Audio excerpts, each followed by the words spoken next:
ഒരിക്കൽ കൂടി വായിച്ച് സഹായിക്കണമെന്ന് അപേക്ഷിക്കുന്നു. രക്ഷിപ്പാൻ കഴിയാതെ വണ്ണം യഹോവയുടെ കൈ കുറുകിയിട്ടില്ല. രക്ഷിപ്പാൻ കഴിയാതെ വണ്ണം യഹോവയുടെ കൈ കുറുകിയിട്ടില്ല. വളരെ പരിചിതമായ തിരുവെടുത്താണ്. ഒരിക്കൽ കൂടി എല്ലാവർക്കും മാത്രം ചൊല്ലുന്നു. രക്ഷിപ്പാൻ കഴിയാതെ വണ്ണം യഹോവയുടെ കൈ കുറുകിയിട്ടില്ല. വളരെ പരിചിതമായ വാക്യമാണ്. യെശയ്യാ പ്രവചനം 59-ാം അധ്യായത്തിന്റെ പ്രാരംഭവാക്യം. ഈ വേദപുസ്തകം നമുക്കറിയാം 66 പുസ്തകമാണ്. അപ്പോൾ വേദപഠിതാക്കളിൽ ചിലര് പറയുന്നത് അതിനകത്തെ ഒരു വേദപുസ്തകമാ യെശയ്യാ പ്രവചനമെന്ന. കാരണം ഇത് വേദപുസ്തകം 66 പുസ്തകമുള്ളതുപോലെ യെശയ്യാ പ്രവചനത്തിനും 66 അധ്യായമുണ്ട്. അപ്പോൾ വേദപുസ്തകത്തിനകത്ത് ഒരു വേദപുസ്തകമാണ് യെശയ്യാ പ്രവചനം. യെശയ്യാ പ്രവചനത്തെ പറ്റി പഠിക്കുമ്പോൾ ഓടിച്ച് ചിന്തിച്ചാൽ യെശയ്യാവ് ആരാണെന്ന് തിരുവെഴുത്ത് പഠിക്കുന്നവർക്കറിയാം. രാജകുടുംബത്തിൽപ്പെട്ട ആളാണ്. അദ്ദേഹം ആമോസിന്റെ മകൻ എന്നാണ് 1-ാം അധ്യായത്തിൽ കൊടുത്തിരിക്കുന്നത്. വായിച്ചു 1:1. ഓമാച്ചാൻ തന്നെ വായിച്ചു. ഇത് മറച്ചു വെച്ചോ. ആമോസിന്റെ മകനായ യെശയ്യാവ്. മതി. അപ്പോൾ ആമോസിന്റെ മകനായ യെശയ്യാവ്. അപ്പോൾ ഇദ്ദേഹം ഒരു രാജ കുടുംബത്തിൽപ്പെട്ട വ്യക്തിയായിരുന്നു. മാത്രമല്ല ശക്തരായ 4 രാജാക്കന്മാരുടെ കാലത്തായിരുന്നു ഇദ്ദേഹത്തിന്റെ പ്രവചന ശുശ്രൂഷ. ഉസിയാവ്, യോധാം, ആഗാസ്, ഹിസ്കിയാവ്. ഉസിയാവിന്റെ മകനാണ് യോധാം, യോധാമിന്റെ മകനാണ് ആഗാസ്, ആഗാസിന്റെ മകനാണ് ഹിസ്കിയാവ്. അവരുടെ കാലത്ത് യെശയ്യാവ് ശുശ്രൂഷിച്ചത് വലിയ ബുദ്ധിമുട്ടായിരുന്നു. ചില പാസ്റ്റർമാര് പറഞ്ഞ കേട്ടിട്ടുണ്ട്, അയ്യോ പുള്ളിയുടെ കാലത്ത് ഞാൻ അവിടെ ഇരുന്നതാണ്. പുള്ളി ഇപ്പൊ ഇല്ല, പക്ഷെ പുള്ളിയുടെ കാലത്ത് ഞാൻ അവിടെ ഇരുന്നതാ. വേറെ ചില പറഞ്ഞ പുള്ളിയാ ഞങ്ങളെ ഇരുത്തിയതെന്ന്. ആ സഭയെ ഞങ്ങളെ ഇരുത്തിയത് പുള്ളിയാ. അങ്ങനെ ഇരുത്തുന്ന ആൾക്കാരുണ്ട്. പാസ്റ്റർമാരെയൊക്കെ ഇന്റർവ്യൂ ചെയ്താച്ചാ എടുക്കുന്നെന്ന് കേൾക്കുന്നു.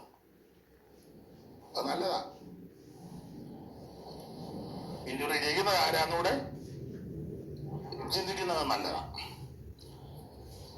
അപ്പൊ ഈ 4 പേരുടെ കാലത്താ ഇദ്ദേഹം ശുശ്രൂഷ ചെയ്തത്. ആ 4 പേരുടെ പരുവക്കേട് നിങ്ങൾക്കറിയാം. ഉസിയാവ് പള്ളിക്കകത്ത് വെച്ച് വഴക്കുണ്ടാക്കിയവനാ.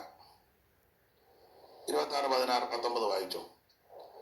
ദിനവൃത്താന്തങ്ങളുടെ 2-ാം പുസ്തകം 26-ന്റെ 16 മുതൽ വായിക്കേണ്ട. 19 വായിച്ചു. പെട്ടെന്ന് വായിക്കും. ദിനവൃത്താന്തങ്ങളുടെ 2-ാം പുസ്തകം.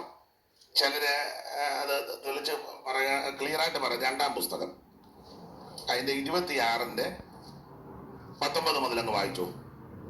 ആ കണ്ണിക തുടങ്ങുന്നത് മുതൽ.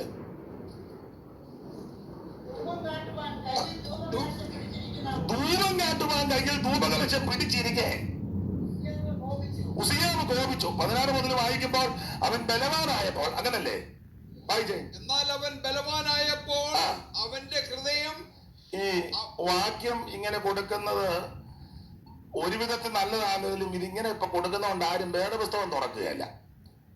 വേദപുസ്തകം കൊണ്ടുവന്ന സൈഡ് വെച്ച് ഇങ്ങനെ നോക്കിയിരിക്കുക. പിന്നെ ഇത് ഇംഗ്ലീഷില് കൊടുക്കുന്നത് നല്ലതാ. മലയാളത്തില് എല്ലാവരും അറിയാവുന്നവരെടുക്കുന്നതായിരിക്കും നല്ലത്. എല്ലാം നല്ലതിനാ, പക്ഷെ നമ്മൾ ദുർവിനിയോഗം ചെയ്യുന്നത് കൊണ്ടാണ്. ഇപ്പൊ ഇതുള്ളത് കൊണ്ട് വേറെ പുസ്തകം കൊണ്ടുവരികയല്ല. കൊണ്ടുവെക്കാൻ തന്നെ ഉറക്കത്തുമില്ല. അത് സൈഡിൽ മാറ്റി വെച്ച് നോക്കിയിരിക്കുക.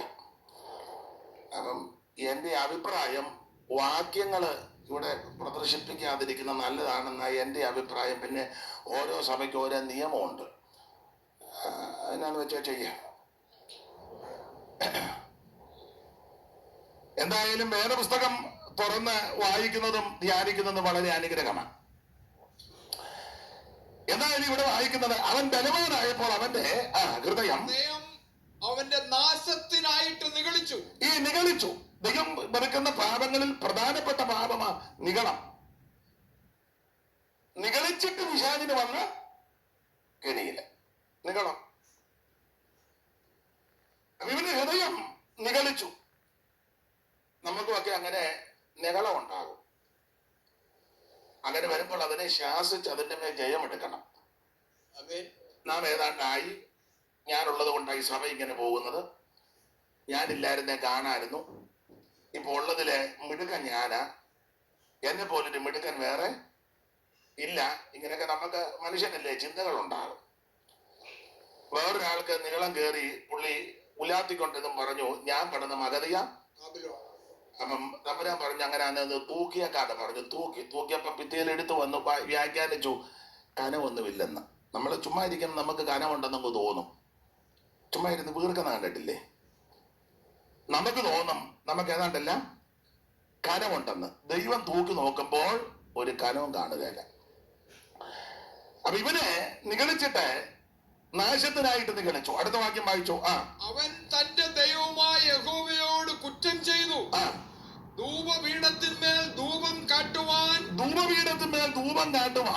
യഹോവയുടെ ആലയത്തിൽ കടന്നു ചെന്നു. അപ്പൊ ഇവനെ ആലയത്തിൽ കടന്നു ചെന്നു. അത് പുരോഹിതന്മാർ ചെയ്യേണ്ട ശുശ്രൂഷയാ. പക്ഷെ ഇത് പുള്ളിയുടെ അധികാരവും സ്ഥാനമാനവും ആ പവറും ഒക്കെ അനുസരിച്ച് പുള്ളി അങ്ങ് ചെന്നു ശുശ്രൂഷ ചെയ്യാൻ. അവർ അടുത്ത് ചെന്നു. അടുത്ത വാക്യം. അസ്പരിയ പുരോഹിതനും അവനോട് കൂടെ ധൈര്യശാലികളായി യഹോവയുടെ 80 പുരോഹിതന്മാരും അവന്റെ പിന്നാലെ അകത്തു ചെന്നു. പോകാതിരിക്കാനൊക്കത്തില്ലല്ലോ. ഒരു കവിതയുടെ ഒരു ഭാഗമുണ്ട്. മുമ്പേ ഗമിച്ചിടന ഗോവ് തന്റെ പിമ്പേ ഗമിക്കും ബഹുപോക്കണല്ല. അവര് പുറകെ പോയി. ഞാൻ ചിലരെ ശ്രദ്ധിച്ചിട്ടുണ്ട്. അങ്ങനെ ചിലരുടെ പുറകെ പോകും. സ്ഥലവും സഭയും ഒന്നും ഞാൻ പറയുന്നില്ല. ഒരു ശുശ്രൂഷകൻ നടുക്കിരിക്കുന്നു. ആ സഭയിലെ പ്രധാനപ്പെട്ട 2 പേര് അല്പമല്ല നന്നായിട്ട് ഉള്ള ആൾക്കാരാ. അപ്പൊ അതിലെ ഒരാള് പുള്ളിക്ക് ജോലിക്കാരും ഒക്കെ ഉള്ളതാ, ബാല്യക്കാര് ധാരാളം ഉണ്ട്. എന്നാലും എനിക്ക് നിങ്ങൾ യോജിക്കുകയല്ലായിരിക്കും. നല്ല മനസ്സോടാണെങ്കിൽ കുഴപ്പമില്ല. പുള്ളി കയ്യിലെ ബട്ടൺസ് ഇടാനായിട്ട് സ്റ്റേജിൽ വെച്ച മാസ്റ്റർ അതിനോട്ട് നീട്ടിക്കൊടുത്തു. പുള്ളി ഉടനെ പാവം അത് ഇട്ടും കൊടുത്തു.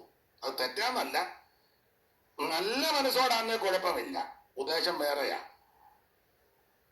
അതെ, നമുക്ക് ആ ഭാഗം വിട്ടേക്കാം. ക്ഷീണിതനോ രോഗിയോ വയ്യാത്തയാളോ അല്ലെങ്കിൽ അതുപോലെ ആണെങ്കിൽ നമ്മൾ 1 അല്ല 10 ബട്ടൺസ് ഇട്ട് കൊടുക്കണം. ഇത് അങ്ങനെ ഒന്നും കുഴപ്പമില്ല. അതും സ്റ്റേജിൽ വെച്ച് എല്ലാരും കാണുക. ഇവിടെ മുൻപ് സീറ്റുണ്ട്, നിങ്ങൾ മുന്നോട്ട് വന്ന് ഇരുന്നാട്ട്. അപ്പൊ ശ്രദ്ധിക്കുക, പുള്ളിയുടെ പുറകെ ഈ പുരോഹിതന്മാരും അങ്ങ് ചെന്നു. അടുത്ത വാക്യം വായിച്ചു വെച്ച. ഉസിയ രാജാവിനെ തടുത്തു. അവനോട് ചുരുക്കി പറഞ്ഞാൽ താഴോട്ട് പഠിക്കുമ്പോൾ പുരോഹിതന്മാര് പറഞ്ഞു, ഉസിയാവേ ഇത് നിനക്ക് വിഹിതമല്ല, ഇത് പുരോഹിത ശുശ്രൂഷ ഞങ്ങളാ ചെയ്യേണ്ടത്. അതിന് കീഴ്പ്പെടാതെ വിധേയപ്പെടാതെ ഇവൻ കോപിച്ചു. അവിടെ 19 വായിക്കുന്ന ധൂപം കാട്ടുവാൻ കയ്യിൽ ധൂപകലശം പിടിച്ചിരിക്കെ ഉസിയാവ് കോപിച്ചു. ഇത് എന്റെ ഭാഷയിൽ അങ്ങ് പറയാം, പള്ളിക്കകത്ത് വെച്ച. അപ്പൊ ഇദ്ദേഹം പള്ളിക്കകത്ത് വഴക്കുണ്ടാക്കി. ആ പുള്ളിയുടെ കാലത്തായ യെശയ്യാവ് ശുശ്രൂഷിക്കുന്നത്. സഭയിലൊക്കെ വഴക്കുണ്ടാക്കുന്ന ആൾക്കാരുള്ള സഭയിൽ ശുശ്രൂഷിക്കുന്നവർക്ക് വലിയ അവാർഡ് കൊടുക്കണം. കൊമ്പ് കൊടുക്കുന്ന ആൾക്കാരുണ്ട്. ഈ മിക്ക സഭയും 2 ആകാൻ കാര്യം 2 കുടുംബമോ 2 വ്യക്തികൾ തമ്മിലുള്ള പോരാട്ടമായിരിക്കും. മാങ്ങയാന്നോ മൂത്തത് മാങ്ങാണ്ടിയാന്നോ? നിങ്ങള് അനക്കമൊന്നും അല്ല, അനങ്ങണ്ട നമുക്ക് 9 പേര് ഇങ്ങനെ പോകുന്നതാണ് നല്ലത്. പ്രശ്നം ഉണ്ടാകുന്നതേ ഇതിനകത്ത് കുഴയുന്നത് നിരപരാധികളാകുന്ന വിശ്വാസികളാണ്.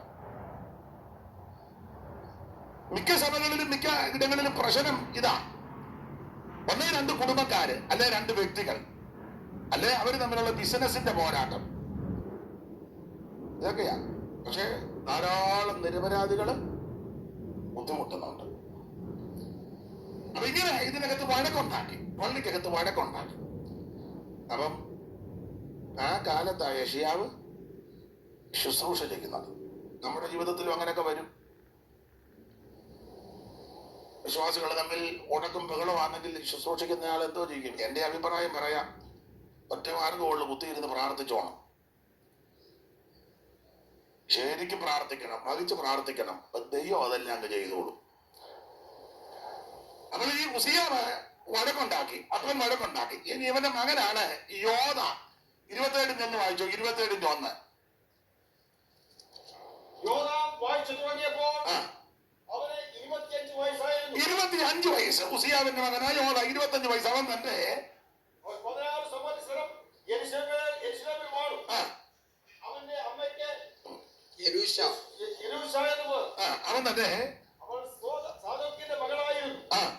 അവൻ തന്റെ അപ്പനും ഉസ്സിയാവും അവൻ തന്റെ അപ്പനാകുന്നു ഉസിയാവ് ചെയ്തതുപോലെ യഹോവയ്ക്ക് പ്രസാദമുള്ളത് ചെയ്തു. എങ്കിലും യഹോവയുടെ ആലയത്തിലേക്ക് അവൻ കടന്നില്ല. ഇവൻ പള്ളി വരികയല്ല.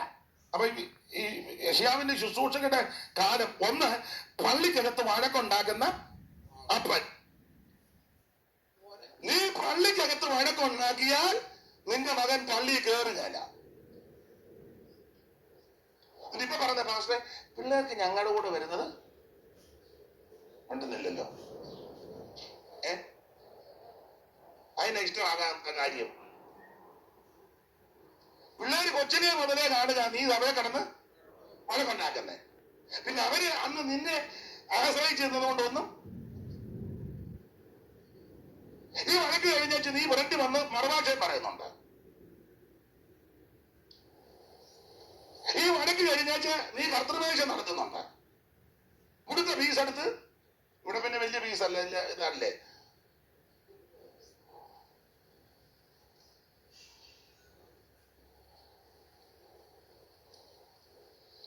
നിങ്ങൾ ശ്വാസം വിടും. ഇങ്ങനെ പിന്നെ വല്ല വിലക്കം വേണ്ട, പിന്നെ അതിന് പ്രാർത്ഥിക്കണം. നിങ്ങൾ ഫ്രീ ആയിട്ട്, ഞാൻ കാര്യം പറയുന്നല്ലേ ഉള്ളൂ, ഫ്രീ ആയിട്ടിരിക്കും. എന്നാ നമ്മുടെ പിള്ളേര് നമ്മുടെ കൂടെ ആരാധനയ്ക്ക് വരാത്തെ? ബൈബിൾ ഇത് തന്നെയല്ലേ. കേരളത്തിൽ ഉപയോഗിച്ച ബൈബിള് പുതിയത് മേടിച്ച് കാണും, പഴക്കം വന്നോണ്ട്. ഇത് ബാക്കിയത് തന്നെയല്ലേ. വേണ്ടുന്നില്ല. അപ്പൊ കെന്നഡി വന്നപ്പം ബൈബിള് മാറിയോ? കെന്നഡി എയർപോർട്ടിൽ വന്നിറങ്ങിയപ്പോ. സ്തോത്രം. അപ്പൊ യോനാൻ ഇത് കണ്ടാ വളർന്നത്. അപ്പൻ ഉപദേശിമാരുമായിട്ട് വഴക്കുണ്ടാക്കുന്നു, സഭയിൽ പ്രശ്നമുണ്ടാക്കുന്നു, അപ്പൻ അധികാരം വെച്ച് അത് ദുർവിനിയോഗം ചെയ്യുന്നു.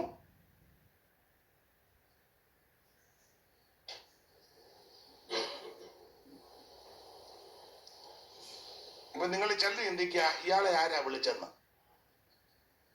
ഏതായാലും വന്നു പോയി. നാളെ പകലൂടെ സഹിച്ചേ നോക്കും. ഞാൻ ഒരാൾ ഇവിടെ ഉള്ളവരോട് മാത്രമല്ല, ഓൺലൈനിലേക്ക് മുഴുവൻ പെന്തിക്കോസുകാരോടും കൂടാ പറയുന്നത്. അല്ല, ഒരു സഭയോ ഒരു വ്യക്തിയോ ഒരു കുടുംബത്തെയോ ഉദ്ദേശിച്ചല്ല, മുഴു പെന്തിക്കോസുകാരോടും കൂടാ പറയുന്നത്. ഞാൻ ഒന്നാം പ്രതി ഞാൻ സഭയിൽ വന്ന് വഴക്കുണ്ടാക്കിയാൽ, സഭയ്ക്കകത്ത് വന്ന് പ്രശ്നമുണ്ടാക്കിയാൽ, സഭയ്ക്കകത്ത് ഗ്രൂപ്പിസം ഉണ്ടാക്കിയാൽ, സഭയ്ക്കകത്ത് വയ്യാവേലി ആണെങ്കിൽ എന്റെ സന്തതി സഭയെ വരികയല്ല. ഇപ്പൊ പിന്നെ പ്രാർത്ഥിക്കുന്ന തന്നെ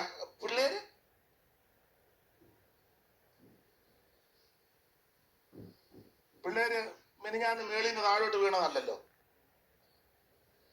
പക്ഷെ മിനിഞ്ഞാന്നൊരു മുട്ട പൊത്തോന്ന് താഴോട്ട് തുറന്നപ്പോ ഞങ്ങളുടെ ചെറുക്കൻ അല്ലെ എന്റെ മോള് അങ്ങനെ വന്നതല്ലല്ലോ. ഇപ്പൊ നിങ്ങൾ ചില ചിന്തിക്കുക, എഴുന്നേറ്റ് അങ്ങ് പോയാ മതിയായിരുന്നെന്ന്. അന്നേരം എനിക്ക് മനസ്സിലാകും ആർക്കാ രോഗമെന്ന്. ഉസിയാവ് പള്ളിക്കകത്ത് വഴക്കുണ്ടാക്കുക, അതും ധൂപം കാട്ടുവാൻ ധൂപകല തോമച്ചായ ഒന്നുകൂടെ വാക്യം വായിച്ച 19. ധൂപം കാട്ടുവാൻ കയ്യിൽ ധൂപകലശം പിടിച്ചിരിക്കെ. ബൈബിള് കയ്യിൽ പിടിച്ചോണ്ടല്ലേ വഴക്കുണ്ടാക്കുന്നേ. പറയുന്നതൊക്കെ മോശമാണ്. കക്ഷത്തിൽ വെച്ചോണ്ടല്ലേ വഴക്കുണ്ടാക്കുന്നേ. പണ്ടൊരാള് പറഞ്ഞു, കൂടുതലും ഞാൻ ബൈബിളിന് എറിയുമെന്ന്. നോക്കിയപ്പോ ഇച്ചിരി കനമുണ്ടല്ലോ. മാറ്റൂസത്തിന് എറിഞ്ഞ അത്തോളം കനം. ഇതെല്ലാം നമ്മുടെ പിള്ളേര് കണ്ടാ വളരുന്നത്. സഭായകൻ കഴിഞ്ഞ് വീട്ടിൽ വന്ന് കുറ്റം പറയുന്നതും, തീന്മേശയുടെ മുന്നിൽ നിന്ന് കുറ്റം പറയുന്നതും, ഓരോരുത്തർ സാക്ഷി പറഞ്ഞതും, അവര് ഇരുന്നതും നോക്കിയതും പോയതും, അവരുടെ ഡ്രസ്സ്, അവരുടെ സംസാരം, ഇതെല്ലാം നമ്മൾ ഭക്ഷണമേശയിൽ നിന്നല്ലേ വിളമ്പുന്നേ. പിള്ളേർ അവൻ ചിക്കന്റെ കാല് കടിക്കുമ്പോൾ ഇത് കേൾക്കുന്നുണ്ടെന്ന് ഓർത്തോണം. ഇത് കണ്ടാ വളരുന്നു. അപ്പൊ ഞാനും നിങ്ങളും ആ വിധത്തിൽ നിന്നാൽ നമ്മുടെ പിള്ളേര് പള്ളി വരികയല്ല. അതാ അവൻ യഹോവയുടെ ആലയത്തിൽ ഒന്നുകൂടെ വായിച്ചാ 27 തന്റെ അപ്പനായ ഉസിയാവ് ചെയ്തതുപോലെ ഒക്കെയും യഹോവയ്ക്ക് പ്രസാദമുള്ളത് ചെയ്തു, എങ്കിലും യഹോവയുടെ ആലയത്തിലേക്ക് അവൻ കടന്നില്ല. ഇപ്പൊ പള്ളി വരുന്നില്ല. ചെറുപ്പത്തിലൊക്കെ വരുവായിരുന്നു, ഇപ്പൊ വരുന്നില്ല. പാസ്റ്റർ പ്രാർത്ഥിക്കണം. എന്നാണെന്ന് അറിയാൻ മേല അവന് ഒരു താല്പര്യവും. അവൻ കൊച്ചിലെ മുതലേ നിന്നെ കണ്ടാ വളർന്ന്. നമ്മുടെ സംസാരം, ഇടപാട്, സമീപനം, പ്രകൃതി സഭയിൽ നിന്ന് പറയുന്നതല്ലല്ലോ വീട്ടിൽ വന്ന് പറയുന്നേ. വീട്ടിൽ നിന്ന് പറയുന്നതല്ലല്ലോ വെളിയിലിറങ്ങി പറയുന്നേ. വെളിയിലിറങ്ങി പറയുന്നതല്ലല്ലോ സൺഡേ വന്ന് പറയുന്നേ. മക്കൾ ഇതെല്ലാം ശ്രദ്ധിച്ചുകൊണ്ടിരിക്കുക. സ്തോത്രം. വളരെ സൂക്ഷിക്കണം. ഇനിയിപ്പോ എന്നാ സൂക്ഷിക്കാനാ? നാളൊരാള് പറഞ്ഞ് എല്ലാം കൈവിട്ടു പോയെന്ന് പറഞ്ഞു. ശേഷമുള്ളവർക്ക് കൈവിടാതിരിക്കട്ടെ. അപ്പൊ ഉസിയാവ് പള്ളിക്കകത്ത് വഴക്കുണ്ടാക്കി. സ്വന്തം മകൻ യോന പള്ളിയിലോട്ട് അവൻ കേറുന്നില്ല. അവൻ അവിടെ വരുമ്പോ സ്പീഡ് കൂട്ടും വണ്ടിയുടെ. ചർച്ചിന്റെ അവിടെ വരുമ്പം അതുവരെ 20 വന്നവനാ. ചർച്ചിന്റെ അവിടെ വന്നപ്പം 50 പോയി. ഇനി അവനൊരു മകനുണ്ടായിരുന്നു, ആകാശ്. എല്ലാം വായിപ്പിക്കുന്നില്ല. 28:24 വായിച്ചേ. 28:24. ആകാശ് ദേവാലയത്തിലെ ഉപകരണങ്ങളെ എടുത്ത് ദേവാലയത്തിലെ ഉപകരണങ്ങളെ ഉടച്ച്. തുടച്ചെന്നല്ലോ, ഉടച്ചു. തുടക്കിയായിരുന്നേ ഗുണം വന്നേരം. ഇവൻ ഓരോന്നോരോന്നെടുത്ത് ഉടക്കുക. അടുത്തത് യഹോവയുടെ ആലയത്തിന്റെ വാതിലുകൾ അടച്ചു. അവൻ പള്ളി പൂട്ടി. നല്ല ഫാമിലി. ചില പറഞ്ഞില്ലേ ഞങ്ങൾ ഏത് ഫാമിലിയാണെന്ന്? നല്ല ഫാമിലി. അപ്പൻ പള്ളി വഴക്കുണ്ടാക്കി, മോൻ പള്ളി കയറുകയല്ല. കൊച്ചുമോൻ പള്ളി പൂട്ടി താക്കോലുമായിട്ട് പോയി. എങ്ങനെയുണ്ട്? അപ്പൊ ഇങ്ങനെയുള്ള വ്യക്തികളുടെ കാലത്താ യെശയ്യാവ് ശുശ്രൂഷിക്കുന്നത്. വലിയ ബുദ്ധിമുട്ടാണ്. പള്ളി വഴക്കുണ്ടാക്കുന്നവനും പള്ളി കയറാത്ത പിള്ളേരും പള്ളി പൂട്ടുന്ന കൊച്ചുമക്കളുമുള്ള കാലത്താ യെശയ്യാവ് ശുശ്രൂഷിക്കുന്നത്. ഒരു കാര്യം പറയാം, ഇങ്ങനെയുള്ള ആൾക്കാർ ശുശ്രൂഷിക്കുന്ന കാലത്തും യെശയ്യാവ് ആ കുടുംബത്തിൽപ്പെട്ട ആളാ. പക്ഷെ പുള്ളി കർത്താവിനെ കണ്ടു. അത് പറയാനാ ഞാൻ വന്നേ. എന്നെ കേൾക്കുന്ന പ്രിയരെ, പള്ളി വരാത്തവരുണ്ട്, പള്ളി വഴക്കുണ്ടാക്കുന്നവരുണ്ട്, പള്ളി പൂട്ടുന്നവരുണ്ട്, പള്ളിക്കകത്ത് പ്രശ്നമുണ്ട്. നീ അവരെ കാണുകയല്ല ചെയ്യേണ്ടത്. യെശയ്യാവ് 6-ാം അധ്യായം പഠിക്കുമ്പോൾ ഉയർന്നും പൊങ്ങിയുമുള്ള സിംഹാസനത്തിൽ ഒരുവനിരിക്കുന്നത് യെശയ്യാവ് കണ്ടു. Praise the Lord. യെശയ്യാവ് കണ്ടിട്ട് പള്ളി പൂട്ടിയവനെ, പള്ളി വഴക്കുണ്ടാക്കിയവനെ, അവൻ പള്ളി പ്രശ്നമുണ്ടാക്കിയവനെ അല്ല. പുള്ളി പറഞ്ഞു, അദ്ദേഹത്തിന്റെ കുറവുകൾ മനസ്സിലാക്കി, അദ്ദേഹത്തിന്റെ പോരായ്മകൾ മനസ്സിലാക്കി. ഈ സന്ധിയിലെ പള്ളി പൂട്ടിയവനെയും പള്ളിക്കകത്ത് ബഹളം ഉണ്ടാക്കുന്നവനെയും പള്ളി കയറാത്തവനെയും കണ്ട് നമ്മള് അത് കണ്ട് വിധിക്കുകയല്ല, നമ്മളെ ഒന്ന് കാണണം. 6-ാം അധ്യായം പഠിക്കുമ്പോൾ ഉയർന്നും പൊങ്ങിയുമുള്ള സിംഹാസനത്തിൽ ഇരിക്കുന്ന കണ്ടു. ആര്? സർവജ്ഞനായ ദൈവം. സർവജ്ഞനായ ദൈവം. കർത്താവ് ഉയർന്നും പൊങ്ങിയുമുള്ള സിംഹാസനത്തിൽ. ഈ യെശയ്യാ പ്രവചനത്തിന്റെ ഒരു 27 അധ്യായത്തോളം പഠിച്ചാൽ ഈ കർത്താവിന്റെ ന്യായവതിയെ പറ്റിയും കാണുന്നുണ്ട്. അതാ സിംഹാസനം, അത് ന്യായവതിയാ. ഉയർന്നു പൊങ്ങിയുമുള്ള അത് ന്യായം വിധിക്കാതിരിക്കുന്ന ദൈവത്തെ പറ്റിയാ. പക്ഷേ ആ ന്യായവതിയെ പറ്റി കണ്ടെങ്കിലും 53-ാം അധ്യായം പഠിക്കുമ്പോൾ ഒരു കുഞ്ഞാടിനെ കാണുന്നുണ്ട്. 53-ാം അധ്യായം പഠിക്കുമ്പോൾ രോമം കത്തിരിക്കുന്നവരുടെ ഇടയിൽ മിണ്ടാതെ ഇരിക്കുന്ന ഒരു കുഞ്ഞാട്, ദൈവത്തിന്റെ മഹത്വം. ഇന്ന് രാത്രിയിൽ ആ വെളിപ്പാട് നമ്മൾ കാണണം. പള്ളിക്കകത്ത് വഴക്കുണ്ടാക്കുന്നവനെ അല്ല കാണേണ്ടത്, പള്ളി കയറാത്തവനെയല്ല നീ കണ്ടോണ്ടിരിക്കേണ്ടത്, അവൻ പള്ളി പൂട്ടുന്നവനെയല്ല കണ്ടോണ്ടിരിക്കേണ്ടത്. ഞാനും നിങ്ങളും കാണേണ്ടത് ഒന്ന്, എന്നെയും നിങ്ങളെയും ന്യായം വിധിക്കുന്ന ഒരു ദൈവമുണ്ട്. അവനവന്റെ പ്രവർത്തിക്കെടുത്തവണ്ണം ന്യായം വിധിക്കുന്ന ഒരു ദൈവമുണ്ട്. അത് കാണണം. 2, നമുക്ക് വേണ്ടി ഒരു കുഞ്ഞാടിന്നും മധ്യസ്ഥത അണയ്ക്കുന്നുണ്ട്.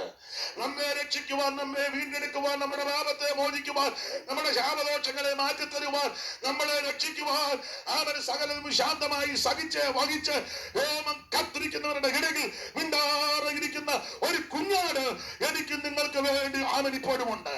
അതാണ് നമ്മൾ കാണണ്ടേ. ദൈവത്തിന്റെ മകത്ത് ഞാൻ വേറെ വിഷയമാണ് സംസാരിക്കുന്നെങ്കിലും മുഖവരിയായിട്ട് 1-2 കാര്യങ്ങൾ പറയുന്നേ ഉള്ളൂ. അപ്പോൾ യെശയ്യാ പ്രവാചകന്റെ ശുശ്രൂഷയുടെ വിധങ്ങളായ മാത്രമല്ല, ഈ പുസ്തകത്തിന് വേറൊരു പ്രത്യേകത, നിത്യതയോട് ബന്ധപ്പെട്ട് ഈ പുസ്തകം നിൽക്കാം. നിത്യത, അപ്പൊ നിത്യതയോട് ബന്ധപ്പെട്ട് പല പ്രയോഗം ഈ പുസ്തകത്തിലുണ്ട്. ഒന്ന്, നിത്യദൈവം. 2, നിത്യ പിതാവ്. അങ്ങനെയുള്ള പദങ്ങൾ ഈ പുസ്തകത്തിലുണ്ട്. നിത്യ പിതാവ്. വേറൊരു പദമുണ്ട്, നിത്യ സ്നേഹം. അത് ഈ പുസ്തകത്തിലാണ്. നിത്യ സ്നേഹം, നിത്യ പിതാവ്.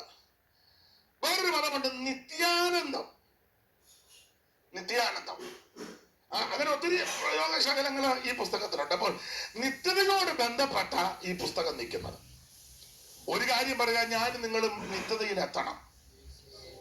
ഇവിടെ ജീവിച്ച് എന്തെങ്കിലും വാങ്ങിച്ച് കൂട്ടി ആള് കളിച്ച് പ്രൗഢിയും പത്രാസം കാണിച്ച് ജീവിച്ച് പോകുന്നതല്ല വിഷയം. നമ്മൾ നിത്യതയിലെത്തുന്നതാ വിഷയം. ദൈവത്തിന് മഹത്വം. നിത്യതയിലെത്തുക, അതാ വിഷയം. ഇപ്പോൾ ആരും നിത്യതയിൽ എത്തുന്നുമില്ല. നമ്മള് മരണസമയത്തൊക്കെ ആൾക്കാരുടെ ഫോട്ടോ ഒക്കെ വെച്ച് പാപ്പച്ചൻ നിത്യതയിൽ, അല്ലെ തോമാച്ചൻ.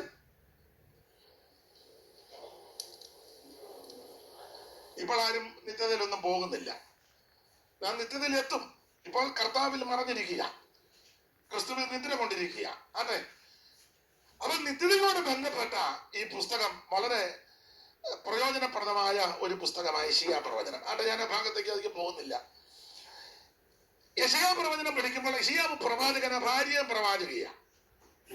ഞാൻ പ്രവാചകയുടെ അടുക്കൽ ചെന്നു. അങ്ങനെ ആ പുസ്തകത്തിൽ പ്രവാചകയുടെ അടുക്കൽ. അപ്പൊ ഭാര്യയും ഭർത്താവും കൂടെ പ്രവചന ശുശ്രൂഷയാണെങ്കിൽ എന്ത് അനുഗ്രഹമാണ് ഇത്. ചിലയിടത്ത് ഭാര്യ പ്രവചിക്കുമ്പോൾ ഭർത്താവ് ഉള്ള പ്രവചനം നിൽക്കും, അല്ലെ ഭർത്താവ് പ്രവചിച്ചാൽ ഭാര്യയ്ക്ക് പ്രശ്നം.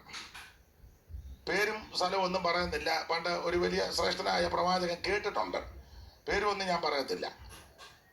ഭാര്യ പ്രശ്നക്കാരിയായിരുന്നെന്ന പഴയ ആൾക്കാർ പറഞ്ഞുള്ള അറിവും ചില കാര്യങ്ങൾ അറിയാം. ഇദ്ദേഹം ഇതുപോലെ വെള്ള വസ്ത്രമൊക്കെ ധരിച്ച് ശുശ്രൂഷയ്ക്ക് പോകുമ്പോൾ ഈ തള്ള ചെളി വാരിത്തേക്കും. പുള്ളി ഒന്നും മിണ്ടുകല കേട്ടോ, പക്വതനായ മനുഷ്യനായിരുന്നു. പുള്ളി ഒന്നും മിണ്ടുകല. പുള്ളി അത് കഴുകി കളഞ്ഞ് ചങ്ങ് ശുശ്രൂഷയ്ക്ക് പോകും. അഥവാ എന്തെങ്കിലും ബഹളം ഉണ്ടാക്കിയാലും പുള്ളിക്കാ കുറ്റം. നാട്ടുകാർ പറയും അയാൾ അവിടെ കിടന്ന് അലപ്പാന്ന് പറയും. കാര്യം എന്നാന്നാരും നമ്മുടെ ആൾക്കാർ അങ്ങനെ ആണല്ലോ, കാര്യം മനസ്സിലാക്കിയല്ലോ. കേൾക്കുന്നിടം കൊണ്ട് പുള്ളി ഒന്നും മിണ്ടുകല, പുള്ളി പോകും. അപ്പൊ പുള്ളി ഒരിക്കലെ പ്രസംഗ ശുശ്രൂഷയിലെ പുള്ളിയുടെ അനുഭവത്തിൽ ഇങ്ങനെ പറഞ്ഞെന്നാ കേൾക്കുന്നത്.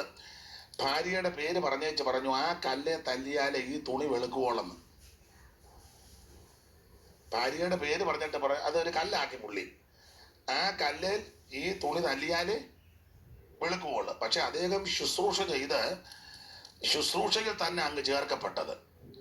അദ്ദേഹം കൂടെ പറയുമായിരുന്നു. പഴയ ആൾക്കാരൊക്കെ പറഞ്ഞ് ഞാൻ അറിയാം, ചില കാര്യം അറിയാം. അദ്ദേഹം പറഞ്ഞു, ഞാൻ ഒരു ദിവസം പോലും കിടപ്പിലാകുകയല്ല, ശുശ്രൂഷിക്കുമ്പോൾ തന്നെ അങ്ങ് ചേർക്കപ്പെടുമെന്ന്. അതുപോലെ തന്നെ ഒരു രാത്രി ശുശ്രൂഷിച്ചു. ആ ശുശ്രൂഷയിൽ അനേകര് ആത്മസ്നാനം പ്രാപിച്ച് ദൈവത്തെ ആരാധിച്ചു. അന്ന് രാത്രി കടന്നുപോയി. എന്റെ ഭാഷ പറയാ, ഭാഷയൊന്നും നല്ലതല്ല. അവസാനം തള്ള കുഴയാവുന്നതിന്റെ പരമാവധി കുഴഞ്ഞ് അമേദ്യന്മാര് വരെ ഭിത്തിയിൽ എറിഞ്ഞു. ഉണ്ടോ? ഞാൻ നിങ്ങളും വളരെ സൂക്ഷിച്ചോണം. അപ്പൊ ഇവിടെ ഭാര്യ ഭർത്താവ് ശുശ്രൂഷ ചെയ്യുക, അത് വലിയ മഹാഭാഗ്യമാണ്. യെശയ്യാവ് പ്രവാചകൻ, ഭാര്യ പ്രവാചകൻ, മക്കളുമുണ്ട്. അതുകൊണ്ട് പറഞ്ഞ ഇതാ ഞാനും യഹോവ എനിക്ക് തന്ന മക്കളും. നമ്മളത് വേറെ രീതിയിൽ വ്യാഖ്യാനിക്കുന്ന ആയിക്കോട്ടെ, സ്തോത്രം, മക്കളുമുണ്ട്. തന്നെയല്ല, യെശയ്യാ പ്രവചനത്തിന്റെ വേറൊരു വിശേഷത എന്ന് പറഞ്ഞാൽ ഭാഗം വിടാം. വിശേഷത, ഈ യെശയ്യാ പ്രവചനത്തെ വേദപണ്ഡിതാക്കൾ പറയുന്നത് ഇദ്ദേഹം ഒരു സുവിശേഷ പ്രവാചകനാണ്. സുവിശേഷ പ്രവാചകൻ. ഇന്ന് രാത്രി അതിനോട് ബന്ധപ്പെട്ട് നമുക്ക് മുമ്പോട്ട് പോകാം. സുവിശേഷ പ്രവാചകൻ എന്തുവാ ഈ സുവിശേഷം? സുവിശേഷം മതം മാറ്റുകയല്ല, സഭ മാറ്റുകയല്ല, ആളെ കൂട്ടുകയല്ല, ബഹളവും വെപ്രാളവും ഒച്ചപ്പാടും ഒന്നുമല്ല, ആൾക്കാരെ തള്ളിയിടുന്നതല്ല, ഉന്തിക്കൊണ്ട് നടക്കുന്നതല്ല, ഛർദ്ദിപ്പിക്കുന്നതല്ല. ഇതൊന്നുമല്ല സുവിശേഷം. സുവിശേഷം മറ്റൊന്നുമല്ല. സുവിശേഷം ഒരു വ്യക്തിയാ, അത് കർത്താവാകുന്ന യേശു ക്രിസ്തു. മനുഷ്യവർഗത്തിന്റെ പാപത്തിന് പരിഹാരം വരുത്തുവാൻ സ്വർഗമഹിമകൾ വെടിഞ്ഞ് ഈ ലോകത്തിലേക്ക് ഇറങ്ങി വന്ന നസറയനാകുന്ന യേശു ക്രിസ്തു. പഴയ പാട്ട് നമുക്കറിയാം. വേഷത്തിൽ മനുഷ്യനായി കാണപ്പെട്ടോനെ, വേഷത്തിൽ മനുഷ്യനായി, ആമേൻ, മനുഷ്യ ജന്മയെടുത്ത നിന്നെ വാഴ്ത്തിടുന്നേ ഞാൻ, മനുഷ്യ ജന്മ എടുത്ത നിന്നെ, ഓ വേഷത്തിൽ മനുഷ്യനായി ആമേൻ, വേഷത്തിൽ മനുഷ്യനായി, ഓ മനുഷ്യ ജന്മ എടുത്ത നിന്നെ, ആമേൻ, മനുഷ്യ ജന്മ എടുത്ത നിന്നെ. പരമയോർത്ത് ദൈവത്തിന് മഹത്വം കൊടുക്കുക. അപ്പോൾ സുവിശേഷം അത് നസറയനാകുന്ന യേശു ക്രിസ്തു. പൗലോസ് വളരെ സ്പഷ്ടമായിട്ട് പറഞ്ഞല്ലോ, ദാവീദിന്റെ സന്തതിയായി ജനിച്ച് മരിച്ച് അടക്കപ്പെട്ട് ഉയർത്തെഴുന്നേറ്റ യേശു ക്രിസ്തുവിനെ ഓർത്തുകൊള്ളുവിൻ, അതാകുന്ന സുവിശേഷം. അപ്പോൾ യെശയ്യാ പ്രവാചകൻ ഒരു സുവിശേഷ പ്രവാചകനാണ്. കാരണം ആ യേശു ക്രിസ്തുവിനെ പറ്റി ഇത്ര കൃത്യമായിട്ട് അടുക്കടക്കായിട്ട് പ്രവചിച്ചിരിക്കുന്ന ഒരു പ്രവാചകൻ വേറെ ഇല്ല. എല്ലാ പ്രവചന പുസ്തകത്തിലും ഇത് മുഴുവൻ പ്രവചനമാണ്. ഈ 66 പുസ്തകവും ഇതിലെ പ്രധാന വിഷയം യേശു ക്രിസ്തുവാ. പ്രധാന വിഷയം രക്ഷ, പ്രധാന പുരുഷൻ ക്രിസ്തുവേശു. ഉൽപ്പത്തി പുസ്തകം മുതൽ വെളിപ്പാട് പുസ്തകം വരെ നാം പഠിക്കുമ്പോൾ ഇതിലെ ഒളിഞ്ഞും തെളിഞ്ഞും പ്രത്യക്ഷമായിട്ടും പരോക്ഷമായിട്ടും നിൽക്കുന്ന ഒരേ ഒരു വ്യക്തിയേ ഉള്ളൂ, അത് നസറയനാകുന്ന യേശു ക്രിസ്തു. ആ യേശു ക്രിസ്തുവിനെ പറ്റി വളരെ അടുക്കടക്കായിട്ട് പ്രവചിച്ച പ്രവാചകനാണ് യെശയ്യാവ്. ക്രിസ്തുവേശുവിന്റെ ജനനം, അല്ലെങ്കിൽ അവിടുത്തെ തിരുപ്പിറവി, ജീവിതം, ശുശ്രൂഷയുടെ വശങ്ങൾ, മാത്രമല്ല കഷ്ടാനുഭവങ്ങൾ, പങ്കപ്പാടുകള്, അവിടുത്തെ തിരുമരണം, അവിടുത്തെ അടക്കം, അവിടുത്തെ ഉയർപ്പ്, സ്വർഗാരോഹണം, തിരിച്ചുള്ള വരവ്, തിരുസഭയെ ചേർക്കുന്നത്, അതിനുശേഷം പിന്നെ വന്ന 1000 ആണ്ട് വാഴ്ച, ഒടുവിൽ നിത്യത, ഇതെല്ലാം അടുക്കടുക്കടുക്കായി പ്രവചിച്ച പ്രവാചകനാണ് യെശയ്യാവ്. അതുകൊണ്ട് ഇദ്ദേഹത്തെ പറ്റി നിങ്ങൾക്കറിയാം, സുവിശേഷ പ്രവാചകൻ എന്നാ പറഞ്ഞിരിക്കുന്നത്. യേശു ക്രിസ്തു അവിടുത്തെ ജനനം, കന്യക ഗർഭിണിയായ ഒരു മകനെ പ്രസവിക്കും. നമുക്കറിയാം വാക്യങ്ങളൊക്കെ 7:14, 9:6 നമുക്കൊരു ശിശു ജനിച്ചിരിക്കുന്നു, ഒരു മകൻ നൽകപ്പെട്ടിരിക്കുന്നു. ഇതെല്ലാം യെശയ്യാ പ്രവാചകന പറഞ്ഞിരിക്കുന്നത്. മാത്രമല്ല ചെറുപ്പത്തിലെ ഭക്ഷണക്രമം, തൈരും തേനും, അതെല്ലാം വളരെ സ്പഷ്ടമായിട്ട് തന്നെയല്ല. ശുശ്രൂഷകയുടെ വിധം, ഒരുവിധം ആ 11-ാം അദ്ദേഹത്തിന്റെ ആ കുടുംബ പശ്ചാത്തലം, അല്ലെ പാരമ്പര്യം, ഒരു മുള, ആ 11-ൽ വായിച്ചിട്ട് ആ ശുശ്രൂഷകയുടെ വിധമുണ്ട്. 3-ാം വാക്യം വായിച്ച് 3-ഉം 4-ഉം ഒന്നുമാണ്.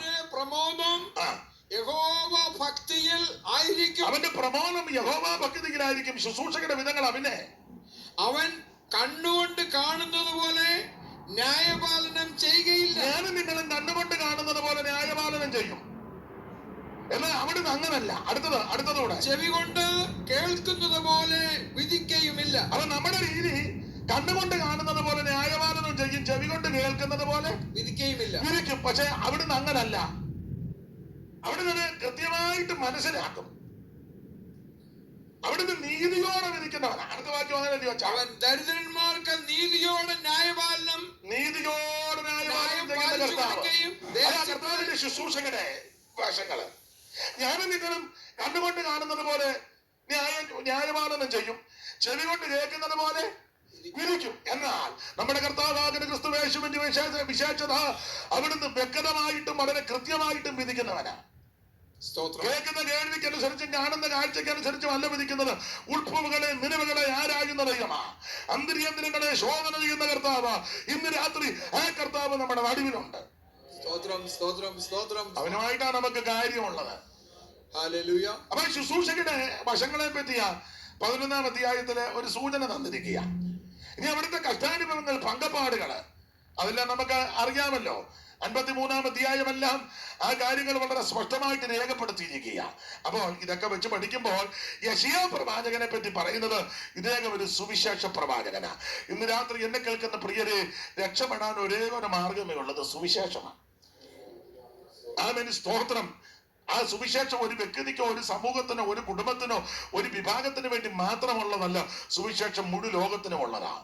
സുവിശേഷത്താൽ മാത്രമേ വർഗം രക്ഷപ്പെടുകയുള്ളൂ.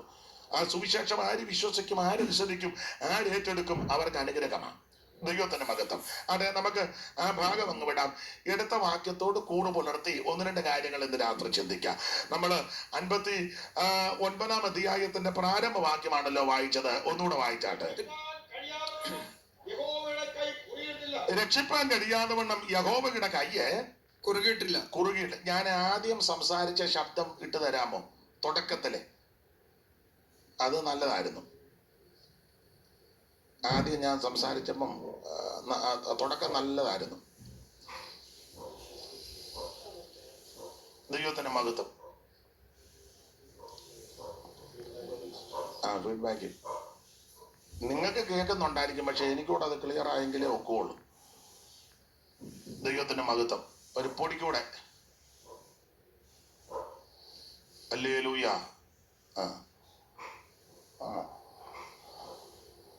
ദൈവത്തിന്റെ മഹത്വം.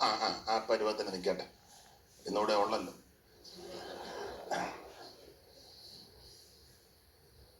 അപ്പൊ ശ്രദ്ധിക്കുക. ഇനി ഒന്നും ചെയ്യരുതേ.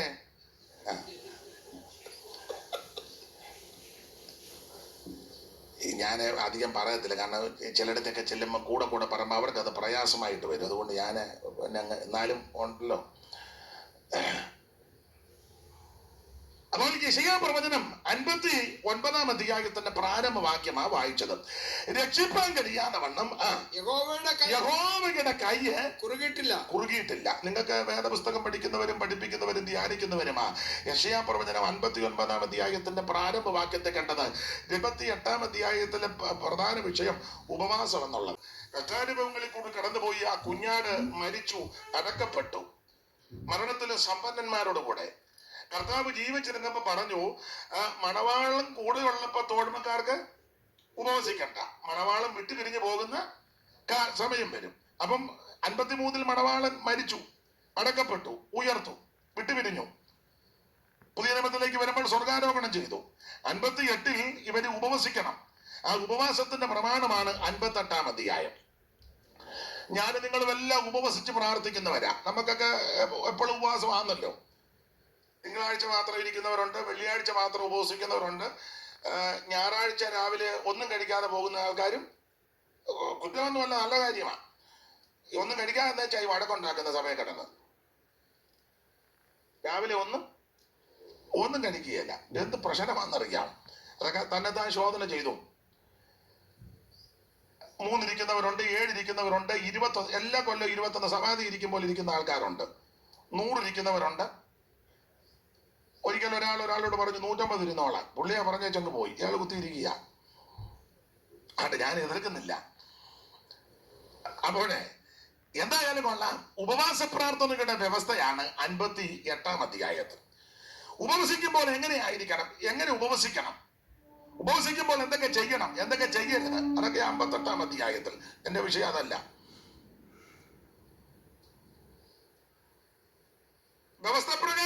ഉപവാസവും വ്യവസ്ഥ തെറ്റിയുള്ള ഉപവാസം. അതാണ് ഈ 58 വ്യവസ്ഥ പ്രകാരമുള്ള ഉപവാസം. 58:6 മുതൽ നമ്മൾ താഴോട്ട് വായിക്കുമ്പോൾ ചില കാര്യങ്ങൾ ഇവിടെ പരാമർശിക്കുന്നുണ്ട്. ഓടിച്ചൊന്ന് വായിച്ചോ, വ്യാഖ്യാനിക്കുന്നില്ല, വായിച്ചു വിട്ടു. അന്യായ ബന്ധനങ്ങളെ അഴിക്കുക, പിന്നെ നുകത്തിന്റെ അമിക്കയറുകളെ അഴിക്കുക, പിന്നെ പീഡിതരെ സ്വതന്ത്രരായി വിട്ടയക്കുക, എല്ലാ നുകത്തെയും തകർക്കുക.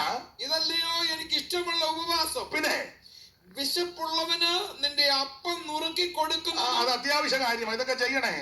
കൈയറുത്ത ഉപ്പ് താക്കാത്ത ആൾക്കാരുണ്ട്. എല്ലാവരുടെയും കാര്യമല്ല. വിശപ്പുള്ളവൻ അപ്പം, ഞാന് വളരെ പ്രാഗൽഭ്യത്തോടെ പറയാം, നിങ്ങൾക്കും പ്രാഗൽഭ്യമുണ്ട്. നമ്മൾ കഴിക്കാൻ, ഉദാഹരണമാ നാട്ടിൽ രീതി വെച്ചാ പറഞ്ഞത്, കഴിക്കാൻ എടുത്തു വെച്ചപ്പോഴായിരിക്കും ഒരു ഭിക്ഷക്കാരൻ അല്ലെങ്കിൽ ഒരു വഴിപോക്കൻ ഒരുത്തവന് വിശന്ന് വരുന്നത്. നമുക്കും വിശപ്പുണ്ട്, അത് അവന് കൊടുക്കണം. അതാ പ്രമാണം. നിങ്ങൾ അങ്ങനെ ചെയ്യുന്നവരുണ്ട്, അവരെ ഓർത്ത് ദൈവത്തെ സ്തുതിക്കുന്നു. അല്ലാതെ അതെടുത്ത് മാറ്റി വെച്ച അവനുമായിട്ട് 1.5 മണിക്കൂർ വർത്താനം പറഞ്ഞു. അവനും വിശന്ന് നറാന്നിരിക്കുക, നമുക്കും വിശപ്പുണ്ട്, ഇവൻ നിർത്തുന്നുമില്ല. പിന്നെ എന്നാ ഉണ്ട്, എന്നാ ആട്ടെന്ന് പറഞ്ഞപ്പോഴും അവൻ പിന്നെ നിൽക്കുക. നമ്മളൊരു 50 ആട്ടാട്ടി. ആട്ടെ ബ്രദറെ.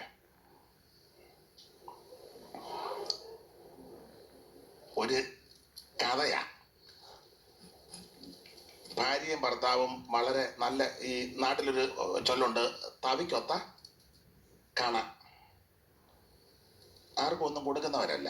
അപ്പം അങ്ങനെ ഇരിക്കുമ്പം ഉപദേശി വന്നു. കഥയാന്നേ, ഉപദേശി വന്നു.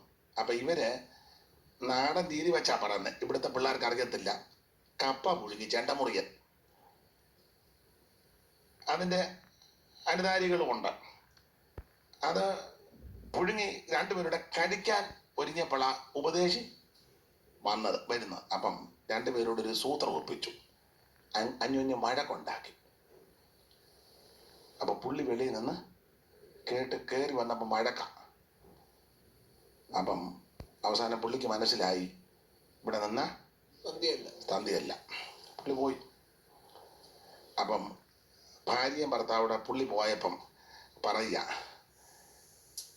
വഴക്കില്ലാതിരുന്ന സമയത്ത് ഞാന് വഴക്കുണ്ടാക്കിയത് നീ കണ്ടു.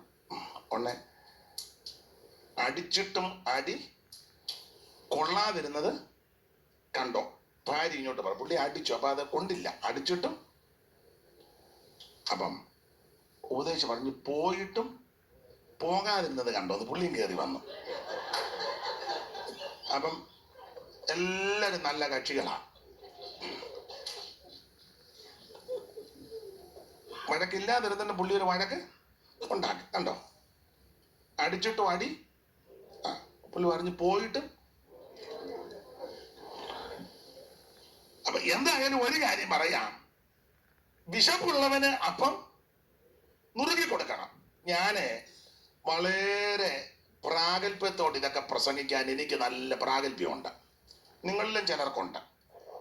നിങ്ങൾ പറയും പാസ്റ്റർ എനിക്കും ഉണ്ട്. ഇപ്പം മൈക്ക് എൻ്റെ കയ്യിലാണല്ലോ, അതുകൊണ്ടാണ്. നിങ്ങളിലോട്ട് തന്നാൽ ഇതിലും നല്ല പ്രാഗൽഭ്യത്തോടെ നിങ്ങൾക്കും പറയാനുണ്ടെന്ന് എനിക്കറിയാം. ഞങ്ങള് ചെറിയ അനുഭവങ്ങൾ പറയുകയാണേ. ഒരിക്കല് യാത്ര പോയി വണ്ടിയേല്. അപ്പം 3-4 സഹോദരന്മാരുണ്ട്. 2 പേരെയും കൂടെ വീണ്ടും അതിനകത്ത് കയറ്റണം. മുന്നില് 2 വലിയ സീറ്റ്, പുറകില് 3 പേർക്ക് ഇരിക്കാം. ഏറ്റവും പുറകിലും അഡ്ജസ്റ്റ് ചെയ്ത ഒരു 3 പേർക്ക് ഇരിക്കാം. അപ്പൊ ഞാൻ ഏറ്റവും ഫ്രണ്ടിൽ ഇരിക്കുക. അപ്പൊ ഞാൻ ഇതിനകത്ത് ഇങ്ങനെ കേട്ടു, വണ്ടി 2 പേരൂടെ കയറാനുണ്ട്. അപ്പം ഇതിനകത്തിരിക്കുന്നവർ സംസാരിക്കുന്നത് എങ്ങനെ, ആരായിരിക്കുന്നത്, എങ്ങനെ പുറകിൽ, എങ്ങനെ അറിയാമല്ലോ. അവരെ കയറ്റിയ വേറെ വണ്ടി എങ്ങനെ, നമുക്കിതൊക്കെ അറിയാം. ഒന്നും വേണ്ടിയില്ല. അപ്പം അവരുടെ അടുത്ത് വന്നപ്പോൾ വണ്ടി നിർത്തി. അപ്പം ഞാൻ അവരെ കണ്ടുകൊണ്ട് കൈകൊണ്ട് തങ്ങി ഇറങ്ങി വെച്ച് ഞാൻ ഏറ്റവും പുറകിൽ കയറിയിരുന്നു. ഞാൻ പരമവിശുദ്ധനാന്നല്ല ഈ പറഞ്ഞു വന്നത്, നല്ല ലോങ്ങാ. ഞാൻ പുറകെ. അപ്പം അപ്പൊ എല്ലാവർക്കും പുറകിരിക്കണം. അന്നേരം എല്ലാവർക്കും ഞാൻ പറഞ്ഞു ഇന്ന് ഞാനേ പുറകിരിക്കുള്ളൂ, പിന്നീടൊരു ദിവസം ആരിൽ ഇരിക്കാം. ഞാൻ പറഞ്ഞ മനസ്സിലായോ? ആദ്യം നമ്മൾ അതിന് വിധേയപ്പെടണം. നമ്മൾ വിധേയപ്പെടണം. നമ്മളല്ലയോ ആദ്യം മാതൃക കാണിച്ചു കൊടുക്കണ്ടേ? അങ്ങനെ ചെറിയ ഒരു സംഭവം പറഞ്ഞതേ ഉള്ളൂ, ഒത്തിരി ഉണ്ട്. വിശപ്പുള്ളവന് അപ്പം നുറുക്കി കൊടുക്കണം. നീ കഴിച്ചില്ലെങ്കിലും മറ്റുള്ളവന് ചിലപ്പോ ഭിക്ഷക്കാരനായിരിക്കും, വഴിപോക്കനായിരിക്കും, ആരുമാകട്ടെ ഉപവസിച്ച് പ്രാർത്ഥിക്കുന്ന നീ ഇത് ചെയ്യണമെന്നായി പറഞ്ഞത്. അടുത്തത് വിശപ്പുള്ളവന് നിന്റെ അപ്പം നുറുക്കി കൊടുക്കുന്നതും പിന്നെ അലഞ്ഞു നടക്കുന്ന സാധുക്കളെ നിന്റെ വീട്ടിൽ ചേർത്തു കൊള്ളുന്നു. അതൊക്കെ ചെയ്യേണ്ട കാര്യങ്ങളാ. അലഞ്ഞു നടക്കുന്ന സാധുക്കളെ നിന്റെ വീട്ടിൽ ചേർത്തു എന്ന് പറഞ്ഞാൽ അവന് സഹായം ചെയ്യണം, അവനെ സംരക്ഷിക്കണം, അവന് നിന്നാനാവും വിധം ചെയ്യണം. അടുത്തത് നഗ്നനെ കണ്ടാൽ കണ്ണടക്കിയാൽ അവനെ ഉടുപ്പിക്കണം.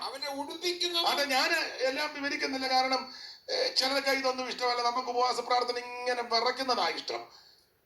വൈബ്രേഷനൊക്കെ ഞങ്ങൾ ഉപദേശമായിട്ട് ഇന്ന് രാത്രി നമുക്കതാ ഇഷ്ടം. ഇതിങ്ങനെ ശാന്തമായിട്ട് പറയുന്നത് എല്ലാവർക്കും ഇഷ്ടമല്ല, അതുകൊണ്ട് വേണ്ട. പക്ഷെ ഒരു കാര്യം പറയാം, ഈ വിധത്തിലൊക്കെ ഉപവസിച്ച് പ്രാർത്ഥിച്ചാൽ താഴോട്ട് പഠിച്ചു വരുമ്പോൾ നിന്റെ അന്ധകാരത്തെ പ്രകാശപൂരിതമാക്കും. കേട് പോക്കുന്നവൻ എന്ന പേര് നിനക്ക് ദൈവം തരും.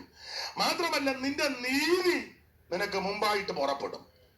മറ്റുള്ളവരെ കരുതുവാൻ, ആദരിക്കുവാൻ, ശുശ്രൂഷിപ്പാൻ, ബഹുമാനിപ്പാൻ, സംരക്ഷിപ്പാൻ, സഹായിപ്പാൻ നിനക്കൊരു മനസ്സുണ്ടെങ്കിൽ നിനക്ക് നിന്റെ സന്തതിക്ക് ഒരു ദോഷവും വരികയില്ല.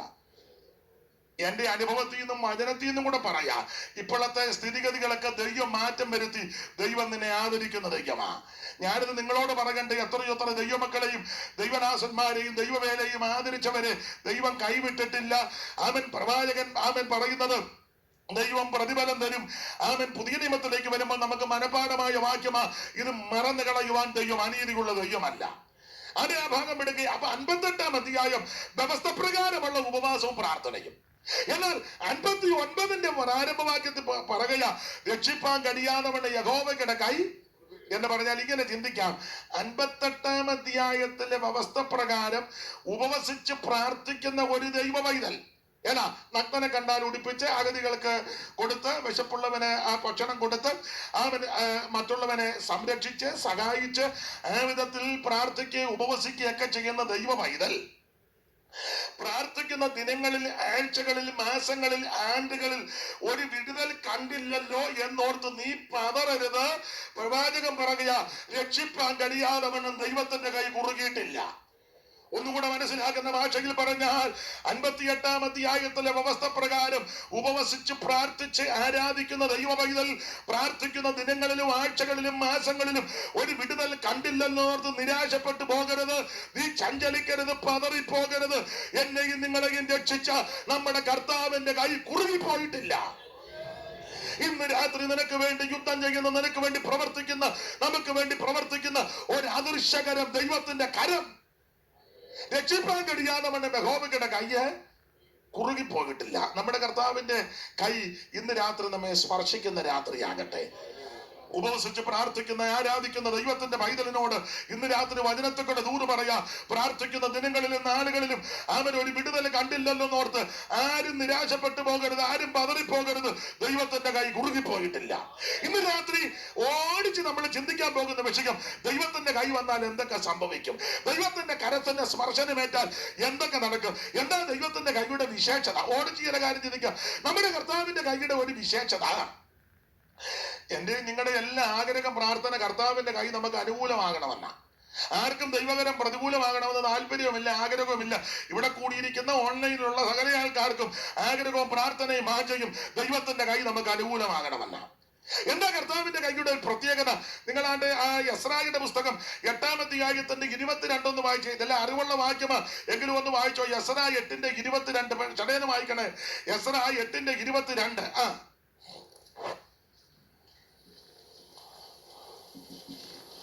ഞങ്ങളുടെ ദൈവത്തിന്റെ കൈ അവനെ അന്വേഷിക്കുന്ന ഏവർക്കും അനുകൂലമാണ്. ദൈവത്തിന്റെ കൈയുടെ പ്രത്യേകത ദൈവത്തെ അന്വേഷിക്കുന്ന ഏവർക്കും അനുകൂലമായ കൈയാ.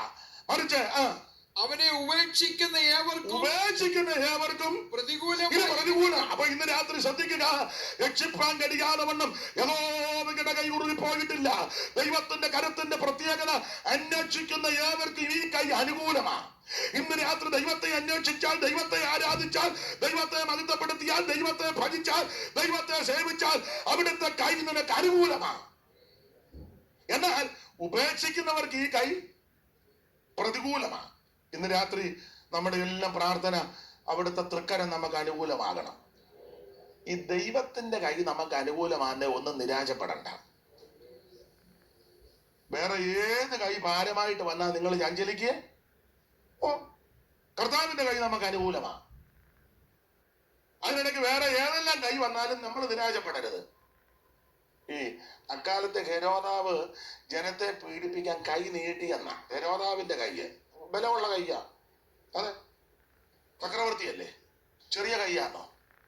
12:1 വായിച്ചു വെച്ച 12:1 അറിവുള്ള വാക്യം എങ്കിലും വായിച്ചോ. 12:1 അപ്പോസ്തലപ്രവൃത്തി. അതൊക്കെ ആർക്കും അറിയാൻ മേലാത്തെ.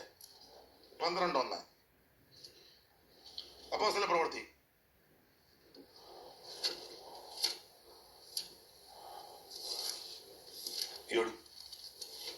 അക്കാലത്ത് ഹെരോദ രാജാവ് സഭയിൽ ചിലരെ പീഡിപ്പിക്കേണ്ടതിന് സഭയിൽ ചിലര്, ഈ പീഡകളും പോരാട്ടങ്ങളും എല്ലാവർക്കും ഇല്ല കേട്ടോ. ചിലരെ, എല്ലാവർക്കും ഒന്നും പ്രശ്നവും ഇല്ല. ഞാനെപ്പോഴും പറയും, ഷാജിന് പോലും വേണ്ടാത്ത ആൾക്കാരുണ്ട്. ഉണ്ട്, എല്ലാവരോടും ഒന്നും പൊരുതുകയല്ല. ചിലരെ പീഡിപ്പിക്കാൻ ഈ ചിലരെ അതല്ല ഉന്നം വെക്കുന്നേ. എല്ലാരെയും ഉന്നം വെക്കുവോ? ഇല്ല, ചിലരെയാ ഉന്നം വെക്കുന്നേ. അപ്പൊ ചിലരെ പീഡിപ്പിക്കാൻ കൈ നീട്ടി. ഹെരോദാവായതുകൊണ്ട് ആർക്കും ഒന്നും ചെയ്യാനൊക്കത്തില്ല. പക്ഷെ പ്രാർത്ഥിക്കുന്ന സഭയുണ്ട്, പ്രാർത്ഥിക്കുന്ന കുറെ പേരുണ്ട്, നിരന്തരം മുട്ടിപ്പായി ആകരിക്കുന്ന കുറെ ആൾക്കാരുണ്ട്. തമ്പുരാൻ ഒരു പദ്ധതി ചെയ്തു. ഇവന്റെ കൈ വിരോധമായി നീട്ടിയപ്പോൾ തമ്പുരാൻ ദൂതനോട് പറഞ്ഞു ഒറ്റ അടി കൊടുത്തേക്കാൻ പറഞ്ഞു. 21:12-21 നിശ്ചയിച്ച ദിവസത്തിൽ ഹെരോദ രാജാവ് വസ്ത്രം ധരിച്ച് ഭദ്രാസനം എന്ന് പറഞ്ഞാൽ ഇളക്കമൊന്നും ഉണ്ടാകില്ല. മുഴുവൻ കാലത്തോളം ഇരിക്കും. ഇരുന്ന് വാണരളാന്നും പറഞ്ഞിരുന്നതാ ഭദ്രാസനം. അവരോട് പ്രസംഗം കഴിച്ചു. മനുഷ്യന്റെ ശബ്ദമല്ല, ഒരു ദേവന്റെ ശബ്ദമത്രേ എന്ന് ജനമാർക്കും. ദൈവത്തിന് മഹത്വം കൊടുക്കാകിയാൽ കർത്താവിന്റെ ദൂതൻ അവനെ അടിച്ചു. കണ്ടോ, ഇവൻ പ്രാർത്ഥിക്കുന്നവർക്ക് വിരോധമായി കൈ നീട്ടിയപ്പോൾ ജനം പ്രാർത്ഥിച്ചു. അവര് തിരിച്ച് കൈ നീട്ടിയില്ല, ഒന്നും നീട്ടിയിട്ടൊക്കത്തുമില്ല, ഒന്നും മിണ്ടിയില്ല. അവര് പ്രാർത്ഥിച്ചപ്പോൾ സ്വർഗത്തിൽ നിന്ന് ദൈവം ദൂതനെ ഇറക്കി. ദൂതൻ ഒരടി കൊടുത്തു ആ കൈ കൊണ്ട്. ആള് തീർന്നു. ആർക്കും അത് വരാതിരിക്കട്ടെ. പക്ഷെ ഒരു കാര്യം ദൈവമക്കളോട് പറയാ, നമുക്ക് വിരോധമായി ആര് കൈ നീട്ടിയാലും കൈ ചലിപ്പിച്ചാലും ദൈവമക്കൾ നിരാശപ്പെട്ടു പോകരുത്. ദൈവത്തിന്റെ കൈ നിനക്ക് അനുകൂലമാണെങ്കിൽ നിനക്ക് വിരോധമായിട്ട് ഉണ്ടാക്കുന്ന ഒരു ആയുധം ഫലിക്കത്തില്ല. അപ്പൊ കർത്താവിന്റെ കരത്തിന്റെ പ്രത്യേകത, തന്നെ അന്വേഷിക്കുന്നവർക്ക് ഈ കൈ അനുകൂലത്തിന്റെ കരമാണ്, ഉപേക്ഷിക്കുന്നവർക്ക് വിരോധമായി കരം. ഇതിന് ചേർന്നൊരു വാക്യം കൂടെ വായിച്ചേ. ഉത്തമഗീതങ്ങളുടെ പുസ്തകം 5-ാം അധ്യായത്തിന്റെ 14-ാം വാക്യം. ദൈവത്തിന്റെ കരത്തിന്റെ വിശേഷത. ഉത്തമഗീതം 5:14. പെട്ടെന്ന്. അവന്റെ കൈകൾ ഗോമേതകം പതിച്ചിരിക്കുന്ന 2 നാളങ്ങൾ, രണ്ട് ലോകങ്ങൾ അവിടെ പതിപ്പിച്ചിരിക്കുന്നു. അവിടുത്തെ കൈകൾ ഗോമേതകം പതിച്ചിരിക്കുന്ന. ഉത്തമഗീതങ്ങളുടെ പുസ്തകത്തിലെ പ്രധാനപ്പെട്ട വിഷയം ഇടയച്ചെറുക്കനും ശൂലേങ്കായിരിക്കാം. ആ ഇടയച്ചെറുക്കൻ കർത്താവാകുന്ന യേശു ക്രിസ്തുവിന് നിഴലായിട്ട് നിൽക്കുക.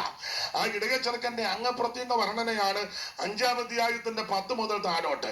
എന്റെ ഭാഷ പറഞ്ഞാൽ തലമുടി മുതൽ നഖം വരെ അങ്ങോട്ട് വർണ്ണിക്കുന്നുണ്ട്. 5-10 മുതൽ ശൂലേങ്കാരിയോട് ചോദിച്ചു, നീ ആരെ പറ്റി ആ വാടിയും പറഞ്ഞും ചൊല്ലിയും ചൊല്ലുത്തിയൊക്കെ ഇരിക്കുന്നത്? അവൾ പറഞ്ഞു, എന്നെ രക്ഷിച്ച ഇടയച്ചെറുക്കനെ, പ്രാണപ്രിയനെ പറ്റിയാ. നിന്റെ പ്രിയന് മറ്റ് പ്രിയന്മാരെക്കാൾ വിശേഷത വല്ലോ ഉണ്ടോ? അത് ചോദിച്ചപ്പോൾ ആ അംഗപ്രത്യംഗ വർണ്ണനയാ 10-ാമത്തെ വാക്യം മുതൽ ഓടിച്ചൊന്ന് വായിച്ചു. എന്റെ പ്രിയൻ വെണ്മയും ചുമപ്പുമുള്ളവൻ, 10,000 പേരിൽ അതിശ്രേഷ്ഠൻ. പിന്നെ അവന്റെ ശിരസ് അതിവിശേഷമായ തങ്കം. പിന്നെ ഞാൻ ഈ ഭാഗമൊക്കെ പ്രസംഗിക്കുന്ന സമയത്ത് അതിനോട് തത്തുല്യമായ പാട്ടുമൊക്കെ ഉണ്ട്. ആ പാട്ടുമൊക്കെ പാടി ആ സാധാരണ പറയുന്നത്. അപ്പം ഇത് എനിക്ക് അത്രയും പറ്റുകയല്ല. അത് അവരുടെ കുഴപ്പമല്ല, അത് വേറെ രീതിയാണ്. അപ്പം അതുകൊണ്ട് അതൊന്നും പാടുന്നില്ല. പണ്ട് പ്രസംഗത്തിന് ചെന്നപ്പോൾ ഞാൻ പറഞ്ഞ് പാടുന്നില്ല. അപ്പോൾ ഒരു അമ്മ പറഞ്ഞ് പാടാനല്ലല്ലോ വിളിച്ചേ. അപ്പം അമ്മ പറഞ്ഞതുപോലെ ഞാനും ഇന്നങ്ങ് പറയുക. അപ്പം അതുകൊണ്ട് നമുക്ക് ആ ഭാഗമൊക്കെ അങ്ങ് വിടുക. ദൈവത്തിന്റെ മഹത്വം. എന്തായാലും കൊള്ളാം. 5-ാം അധ്യായത്തിന്റെ 10 മുതൽ താഴോട്ട് പഠിക്കുമ്പോൾ അവിടുത്തെ ഇടയച്ചെറുക്കന്റെ അംഗപ്രത്യംഗ വർണ്ണന തലമുടി മുതൽ പാദം വരെ വർണ്ണിച്ചു വരുന്ന കൂട്ടത്തിൽ അവിടുത്തെ കൈകളുടെ വിശേഷതയാണ് 14 വായിക്കുന്നത്. അവന്റെ കൈകൾ ഗോമേതകം പതിച്ചിരിക്കുന്ന സ്വർണ്ണനാണ്. 2 ലോകങ്ങൾ അവിടുത്തെ തൃക്കൈയിൽ പതിച്ചിരിക്കുന്നു. ഇതിനെപ്പറ്റി വേദപണ്ഡിതാക്കൾ പറഞ്ഞ 2 കൈ 2 ലോകമാണ്. ഒന്ന് സ്വർണവും 2 ഗോമേതകവും. അതല്ല, കൈയുടെ പകുതി സ്വർണവും പകുതി ഗോമേതകമാണ് വേറൊരു വ്യാഖ്യാനം. തർക്കമൊന്നും വേണ്ട. 2 കൈകൾ 2 ലോകം. ഒന്ന് സ്വർണം, 2 ഗോമേതകം. ഈ 2 ലോകങ്ങൾ വേദപുസ്തകം പഠിക്കുമ്പോൾ 2 വിഷയത്തെ കുറിക്കുന്നു. സ്വർണം അവിടുത്തെ രാജത്വം, അനുഗ്രഹത്തെ കാണിക്കുന്നു. രാജത്വം അതാണല്ലോ പൊന്നും മൂറും കുന്തിരിക്കവും കൊണ്ടുവന്ന് അവിടുന്ന് രാജാവാ. അത് അനുഗ്രഹത്തെയും രാജത്വത്തെയും കാണിക്കുന്നതാ. ദൈവത്തിന്റെ മഹത്വം. വന്നുമാകർ നിന്നൂക്കൽ പറ്റിയോട് പൊന്ന് മൂരി കുന്തിരിക്ക കാഴ്ച വെച്ചു. വന്നുമാകർ നിന്നൂക്കൽ പറ്റിയോട് പൊന്ന് മൂരി കുന്തിരിക്ക കാഴ്ച വെച്ചു.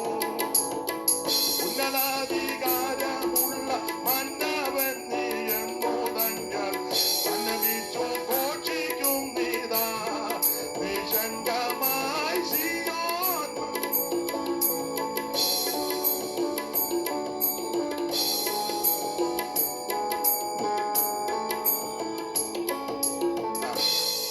പരിവക്കേടാകും. അപ്പൊ ചുരുക്കി പറഞ്ഞാൽ സ്വർണം അവിടുത്തെ രാജത്വത്തെ, അനുഗ്രഹത്തെ കാണിക്കുക. ഇനി ഗോമേതകം വേദപുസ്തകം പഠിക്കുമ്പോൾ ന്യായവതിക്ക് നടല. കാരണം അഹ്റോന്റെ മാർപ്പതക്കത്തിൽ 12 കല്ലുകളുണ്ട്. അതിലൊരു കല്ലാണ് ഗോമേതകം. ഈ ഗോമേതകം ദാൻ ഗോത്രത്തിന് നടല. ദാൻ ഗോത്രം ന്യായവതിക്ക് നടല. കാരണം യാക്കോബ് മരിക്കുന്നതിന് മുന്നേ പിള്ളേരെ ഭാവികാലം സംബന്ധിച്ച് അനുഗ്രഹിച്ച് വയസ്സ് പറയുന്ന കൂട്ടത്തിൽ പറയുന്നൊരു പദമുണ്ട്. ദാൻ വടിയിലൊരു പാമ്പും പാതയിലൊരു സർപ്പവും, അവൻ കുതിരയുടെ കുതികാലിൽ കടിക്കും, കുതിരപ്പുറത്തിരിക്കുന്നവൻ മലർന്ന്. അപ്പോൾ ഇത് ന്യായവതിയെ കാണിക്കുന്നതാ. അപ്പോൾ സ്വർണം അവിടുത്തെ രാജത്വത്തെ കാണിക്കുന്നു, ഗോമേതകം അവിടുത്തെ ന്യായവതിയെ കാണിക്കുന്നു. അങ്ങനെയെങ്കിൽ ഇങ്ങനെ ഇന്ന് രാത്രി ചിന്തിച്ചു, അനുസരിക്കുന്ന ദൈവ കുഞ്ഞുങ്ങൾക്ക് ഈ കരം അനുഗ്രഹത്തിന്റെ കരമാണ്. എന്നാൽ ദൈവത്തോടും ദൈവജനത്തോടും ദൈവസഭയോടും ദൈവിക ശുശ്രൂഷയോടും ദൈവിക അരുളപ്പാടിനോട് ആരും മറുത്തു മത്സരിക്കും. അവർക്ക് ഈ കരം ന്യായവതികളുടെ കരമാണ്. ഇന്ന് രാത്രി എന്നെ കേൾക്കുന്ന ആർക്കും ന്യായവതികളുടെ കരമാകരുത്. ഇന്ന് രാത്രി എന്നെ കേൾക്കുന്ന എല്ലാവർക്കും ഈ കരം അനുഗ്രഹത്തിന്റെ കരമാകണം. വന്നതുപോലെ ഇന്ന് രാത്രി തിരിച്ചു പോകുമ്പോൾ അനുഗ്രഹിക്കപ്പെട്ട് വേണം ഇവിടുന്ന് തിരിച്ചു പോകാൻ. നിന്നെ അനുഗ്രഹിക്കുന്ന ഒരു അദൃശ്യ കരം ഇവിടെ ഉണ്ട്. രക്ഷിപ്പാൻ കഴിയാതെ വണ്ണം യഹോവയുടെ കൈ കുറുകിയിട്ടില്ല. അപ്പൊ ശ്രദ്ധിക്കുക, അനുസരിക്കുന്ന ദൈവമക്കൾക്ക് ഈ കരം അനുഗ്രഹത്തിന്റെ കരമാണ്. എന്നാൽ ദൈവത്തോടും ദൈവജനത്തോടും ദൈവസഭയോടും ദൈവിക ശുശ്രൂഷയോട് മറുത്ത് മത്സരിക്കുന്നവർക്ക് ഇത് ന്യായവതിയാ. അതിനൊരു തെളിവ് ന്യായവതികളുടെ കരം. ഈ ജനത്തെ ആരാധനയ്ക്ക് ഫറവോൻ വിട്ടുകൊടുക്കുന്നില്ല. അപ്പോൾ മോശയ്ക്ക് ഭാരം. മോശ ദൈവസന്നിധി ചെന്ന് പറഞ്ഞു ബാധ അയക്കാൻ പോവുക. അങ്ങനെ മൊത്തം 10 ബാധ. അതിൽ 9 ബാധ പ്രാരംഭത്തില്. അതിലൊരു ബാധ ഈ മോശയോട് ദൈവം പറഞ്ഞൊരു കാര്യം ചെയ്യേ, വടിയെടുത്ത് നിലത്തെ പൊടി അടിച്ചപ്പോ പൊടി മുഴുവൻ പേൻ. മനുഷ്യരുടെയും മൃഗങ്ങളുടെയും മേൽ പേൻ ഉളവായെന്ന. കണ്ടമാനം പേൻ വരുമ്പോ ഓർത്തോണം. ലോകത്തിനിടയിൽ ഇങ്ങനെ, ഇവിടുത്തെ അല്ല, നാട്ടിലെ. അപ്പൊ എന്തായാലും മനുഷ്യരുടെയും മൃഗങ്ങളുടെയും മേൽ പേൻ ഉളവായി. അവിടെ വായിക്കുന്നത് മന്ത്രവാദികളും തങ്ങളുടെ മന്ത്രവാദത്താൽ പേൻ ഉളവാക്കാൻ നോക്കി, കഴിഞ്ഞില്ല. 8:18 ഒന്ന് വായിച്ചേ. പുറപ്പാട് 8:18 പെട്ടെന്ന്.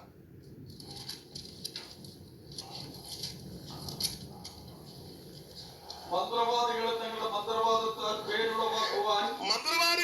മന്ത്രവാദത്താൽ പേരുളവാക്കാൻ നോക്കി അവർക്ക് കഴിഞ്ഞില്ലതാനും. അടുത്ത വാക്യം. ഏതായാലും ദൈവദാസൻ വന്നത് വളരെ അനുഗ്രഹമായി കേട്ടോ. എന്നെ പോലെ വിസിറ്റിങ്ങിന് വന്നതാണോ അതോ ഇവിടെ ഉള്ള ആളാണോ? നമ്മൾ രണ്ട് സമശിക്ഷാവിധിയില്ല. ആയിക്കോട്ടെ. ഏതായാലും ദൈവം അനുഗ്രഹിക്കട്ടെ. വളരെ സന്തോഷം. ദൈവം അനുഗ്രഹിക്കട്ടെ. തോമാച്ചൻ കുഴപ്പമാണെന്നല്ല പറഞ്ഞത്, എന്നാലും പെട്ടെന്ന് വായിക്കുന്നുണ്ട് കേട്ടോ. ദൈവം അനുഗ്രഹിക്കട്ടെ. പുള്ളിക്ക് നമ്മളെല്ലാവരും ഇല്ല, നമ്മൾ ഒന്നിച്ചവന്റെ നാമത്തെ മഹത്വപ്പെടുത്തുക. അപ്പൊ വളരെ സന്തോഷം. ദൈവം അനുഗ്രഹിക്കട്ടെ. കർത്താവിന്റെ മഹത്വം. ഈ ദൈവദാസന്മാർ ഇങ്ങനെ പറയുമ്പോൾ ഇവരൊക്കെ വായിച്ചു തരുന്നത് ഒരു അനുഗ്രഹവും വേദപുസ്തകം വായിക്കുന്നവനും ഭാഗ്യവാനാണ്. ഇന്നലത്തെ ഭാഗ്യം മുഴുവൻ തോമാച്ചാനും ജോർജാനുമായിരുന്നു. ഇന്ന് പുള്ളി കുറച്ച് ഭാഗ്യം എടുക്കട്ടെ. ഇടയ്ക്ക് നിങ്ങളും ഭാഗ്യം എടുത്തോ, കുഴപ്പമൊന്നുമില്ല. സ്തോത്രം. അപ്പൊ എന്തായാലും ഒരു കാര്യം പറയാം. കർത്താവിന്റെ കൈയുടെ പ്രത്യേകത, മന്ത്രവാദികളും തങ്ങളുടെ മന്ത്രവാദത്താൽ പേരുളവാക്കാൻ നോക്കി അവർക്ക് കഴിഞ്ഞില്ലതാനും. അടുത്ത വാക്യമുണ്ട്, മനുഷ്യരുടെയും മൃഗങ്ങളുടെയും മേൽ പേരുളവായത് കൊണ്ട് മന്ത്രവാദികൾ ഫറവോനോട് പറയുക, ഇത് ദൈവത്തിന്റെ വിരലാ. ഈ പേരുണ്ടായത് ദൈവത്തിന്റെ, ഞാനിങ്ങനെ ഇത് ദൈവത്തിന്റെ കയ്യാ. എണ്ണക്കേട് കൊണ്ട് വന്നതല്ല, ക്ലൈമറ്റ് മാറിയത് കൊണ്ട് വന്നതല്ല, ഭക്ഷണക്രമത്തിന്റെ ഇതുകൊണ്ട് വന്നതല്ല, മറ്റ് കാര്യങ്ങൾ കൊണ്ട് വന്നതല്ല. നീ സത്യദൈവത്തെ ആരാധിക്കുവാനും ഭജിക്കുവാനും സ്നേഹിപ്പാനും സേവിപ്പാനും ദൈവത്തെ ആരാധിക്കുവാൻ ജനത്തെ വിട്ടുകൊടുക്കാതെ നീ തടഞ്ഞു വെച്ചത് കൊണ്ട്, തടുത്തു വെച്ചത് കൊണ്ട് ഇത് ദൈവത്തിന്റെ കയ്യാ. ഇന്ന് രാത്രി ആരാധനയ്ക്ക് ജനത്തെ വിട്ടുകൊടുത്തില്ലെങ്കിൽ ദൈവത്തിന്റെ കരമിറങ്ങും.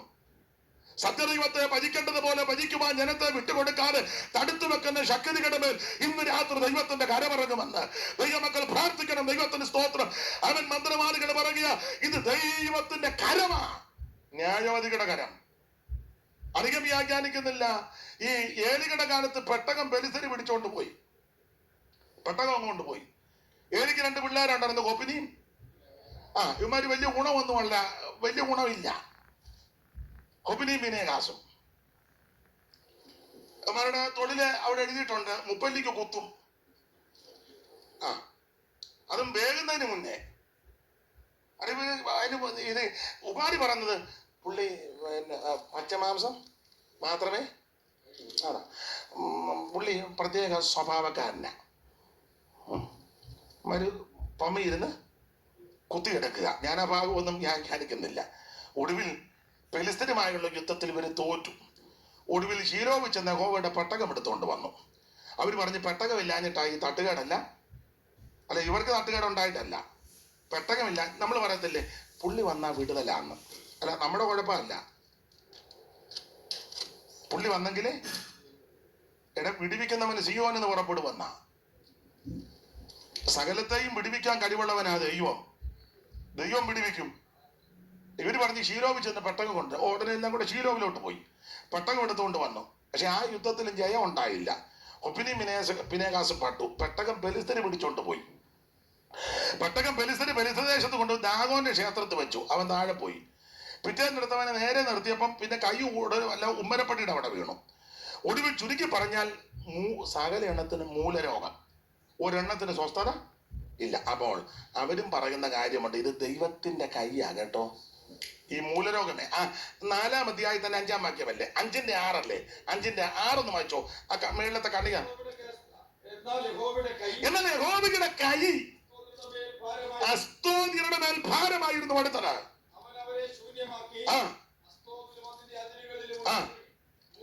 മൂലരോഗത്താൽ ദൈവം ബാധിച്ചത്. ഇത് ദൈവത്തിന്റെ കയ്യാ. അപ്പൊ അസ്തോദിന് പറയുന്ന പദമുണ്ട്, ഇത് ഇസ്രായേലിന്റെ ദൈവത്തിന്റെ കയ്യാ എന്ന് പറഞ്ഞാൽ അവൻ പ്രമാണം വിട്ട് വ്യവസ്ഥ തെറ്റി പ്രമാണം തെറ്റി പോയാൽ ദൈവത്തിന്റെ കൈ ഭാരമായിട്ട് വരും. അപ്പോൾ അനുസരിക്കുന്ന ഏവർക്കും ഈ കൈ അനുകൂലമാ. എന്നാൽ ദൈവത്തോടും ദൈവജനത്തോടും ദൈവപ്രമാണത്തോട് ആരും മറുത്തു മത്സരിക്കും, എതിർക്കും, ഉടക്കും അവർക്ക് ഈ കരം ന്യായവതികളുടെ കരമാ. ഇന്ന് രാത്രി എന്നെ കേൾക്കുന്ന ആർക്കും ഇത് ന്യായവതികളുടെ കരമാകരുത്. ഇന്ന് രാത്രി എന്നെ കേൾക്കുന്ന ആർക്കും ഇത് ഭാരത്തിന്റെ കരമാകരുത്.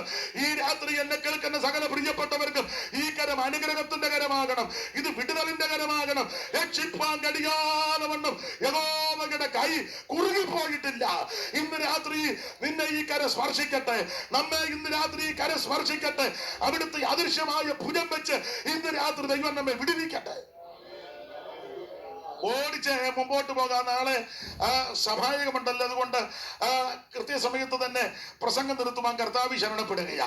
ദൈവത്തിന്റെ കയ്യിൽ നിന്ന് രാത്രി ചിലരെ സ്പർശിക്കട്ടെ. ഒരു കാര്യം പറയാം, ദൈവം നിന്നെ തൊടുമ്പോൾ അടുത്തിരിക്കുന്നവർ അറിയത്തില്ല. ദൈവം നിന്നെ സ്പർശിക്കുമ്പോൾ നിന്റെ സമീപത്തിരിക്കുന്നവരെ പക്ഷെ അറിയത്തില്ല. ദൈവം നിന്നെ തൊടുമ്പോൾ ഭാര്യ അറിയത്തില്ല, ഭർത്താവ് അറിയത്തില്ല, മക്കൾ ചിലപ്പോൾ അറിയത്തില്ല. പക്ഷെ അത് അനുഭവിക്കുന്നവരെ ഓർത്ത് ദൈവത്തെ സ്തുതിക്കുക. അവൻ പൗലോസ് ഒരിക്കൽ പറഞ്ഞല്ലോ, നട്ടുച്ച നേരത്ത് സൂര്യനേക്കാൾ കവിഞ്ഞൊരു പ്രകാശം ഞാൻ കണ്ടു, ഒരു ശബ്ദം ഞാൻ കേട്ടു. എന്നിട്ട് പറഞ്ഞതിന് ഫലമുണ്ട്, എന്നോടുകൂടെയുള്ള ആരും ഈ വെട്ടവും കണ്ടില്ല, ശബ്ദവും കേട്ടില്ല, അത് ഞാൻ മാത്രമാണ് അനുഭവിച്ചത്. ഇന്ന് രാത്രി ദൈവം നിന്നെ തൊടുന്നത് ഒരുപക്ഷെ അടുത്തിരിക്കുന്നവൻ അറിയത്തില്ല. ദൈവം നിന്നെ സ്പർശിക്കുന്നത് അടുത്തിരിക്കുന്ന സഹോദരി അറിയത്തില്ല. എന്നാൽ ഇന്ന് രാത്രി ആഗ്രഹിക്കുന്ന ആത്മാക്കളെ തൃപ്തിപ്പെടുത്തി അദൃശ്യനായ ദൈവത്തിന്റെ ശക്തിയുള്ള ഭുജം നമ്മെ സ്പർശിക്കുവാൻ. എല്ലാവരും ആത്മാർത്ഥമായി പ്രാർത്ഥിക്കണം. കർത്താവേ, ഇന്ന് രാത്രി നീ എന്നെ തൊടണം, ഇന്ന് രാത്രി നീ എന്നെ സ്പർശിക്കണം. വന്നതുപോലെ എന്നെ അയക്കരുത്. ഞാൻ രോഗിയായിട്ടാ വന്നിരിക്കുന്നത്, ഇന്ന് രാത്രി നീ എന്നെ സ്പർശിക്കണം. ഞാൻ മനപ്പീഡയോടാ വന്നിരിക്കുന്നത്, ഇന്ന് രാത്രി എന്നെ സ്പർശിക്കണം. ഞാൻ തകർച്ചയോടാ ഇന്ന് രാത്രി വന്നിരിക്കുന്നത്, ഇന്ന് രാത്രി എന്നെ സ്പർശിക്കണം.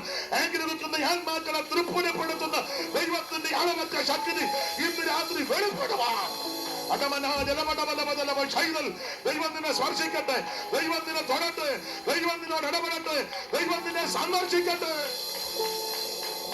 ഓ, ദൈവത്തിന് മഹത്വം, ദൈവത്തിന് മഹത്വം, ദൈവത്തിന് മഹത്വം, ദൈവത്തിന് മഹത്വം, ദൈവത്തിന് മഹത്വം, ദൈവത്തിന് മഹത്വം. ദൈവം ഇന്ന് രാത്രി ചിലരെ തൊടുന്ന രാത്രിയാ.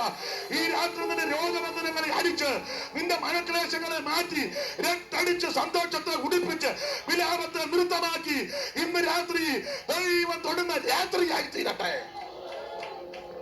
രക്ഷിപ്പാൻ കഴിയാതെ വണ്ണം യഹോവയുടെ കൈ കുടുക്കിയിട്ടില്ല. നീട്ടിയ തൃക്കരത്താലും പരിശുദ്ധാത്മശക്തിയാൽ